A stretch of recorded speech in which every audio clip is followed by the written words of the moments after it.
Hello bachcho, let's read the question, and the question says that under what soil condition do you think a farmer would treat the soil of his field with the quick lime or slack lime or chalk?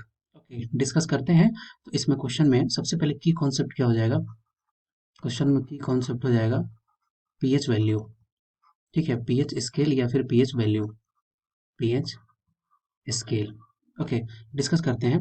तो सबसे पहले ये बोल रहा है कि किस condition में, सॉइल के किस कंडीशन में फार्मर जो है, फार्मर को ट्रीट करता है किसके साथ, क्विक लाइम के साथ या फिर स्लैक लाइम के साथ।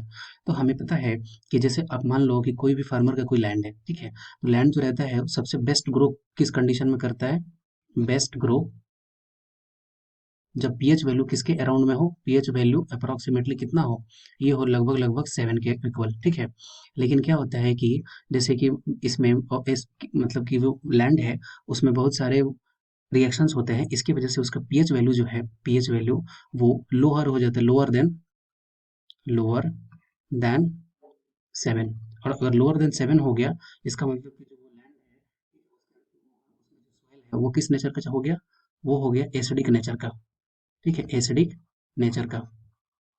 अब यहाँ पे क्या होता है कि हम उस चीज़ को डालते हैं जो उसके एसिडिक नेचर को रिड्यूस कर दे। तो एसिडिक नेचर को रिड्यूस करने के लिए क्या यूज करते हैं? क्विक लाइम या फिर चौक, या फिर चौक का यूज करते हैं। ठीक है, जिसका केमिकल नेम क्या है? Calcium carbonate. अब ये क्या करता है कि जैसे अब मान लो, क्योंकि हमें पता है कि न्यूट्रलाइजेशन रिएक्शन के थ्रू कि अगर कोई एसिड है, ठीक है, एसिड है, उसके साथ अगर कोई बेस नेचर का अगर कोई रिएक्ट कराते हैं तो वो किस में कन्वर्ट होता है? वो कन्वर्ट होता है सॉल्ट प्लस H2O में। ठीक है, या फिर ऐसे भी बोलते हैं कि अगर एसिडिक नेचर में हो गया, अगर बेस करेंगे तो उसका एसिडिटी का वैल्यू जो है वो क्या होता है? वो रिड्यूस हो जाएगा। एसिडिक नेचर जो होगा वो क्या होगा? रिड्यूस हो जाएगा। इसीलिए किसका यूज करते हैं? इसके लिए यूज करते हैं बेस का। और इसीलिए बेस में क्या यूज करते हैं? चौक का या फिर क्विक लाइम का या फिर कैल्शियम कार्बोनेट का। ठीक है, तो इस कंडीशन में हम लोग यूज मतलब फार्मर जो है वो यूज करते हैं, फार्मर यूज करते हैं। I hope you will be understood it well. Best of luck. Thank you.